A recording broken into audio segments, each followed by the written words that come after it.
তো hello everyone, welcome to my channel. তো আশা করি সবাই ভালো আছো। আমি ভালো আছি, জীবন আমার চলে যাচ্ছে, থেমে নেই। তো আজকে আমার লাড্ডুর বার্থডে, আমি লাড্ডুকে স্নান করিয়ে নিয়েছি। এখানে ছোট্ট করে একটা আয়োজন করেছিলাম।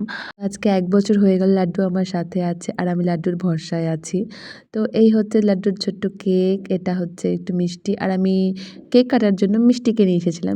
অনেক ইচ্ছে ছিল মাম্মাম এই কেকটা কাটবে, কিন্তু সেটা সম্ভব হয়ে ওঠেনি কারণ সে কোচবিহারে। তো এখানে আমি কেকটা কাটার জন্য মিষ্টিকে ডেকেছিলাম, এই জন্য আমি নিজেও কাটতে পারতাম। কারণ আমি মনে করি না আমি এতটা পবিত্র মনের মানুষ। তো আমি আগে বলে দিচ্ছি, সত্যি আমি ঠাকুর ভক্ত না, কিন্তু আমি ঠাকুরে বিশ্বাসী। আর লাড্ডু আমার জীবনে আসার পর থেকে সত্যি আমার জীবনটা অনেক অনেক অনেকটা পাল্টে গেছে, অনেকটা বদলে গেছে, যেটা হয়তো আমি অনেক ভালো করে বুঝতে পারি। আমার অনেক ভয় কমে গেছে, আমার একটু সাহস হয়েছে, আমি একটু রিস্ক নিতে শিখেছি। যা যা করতে খুব ভয় পেতাম তা এখন আমি চোখ বন্ধ করে নিই, সব লাড্ডুর উপর ছেড়ে দিই। আর বিপদে পড়লে একটাই কথা বলি, রাধে রাধে।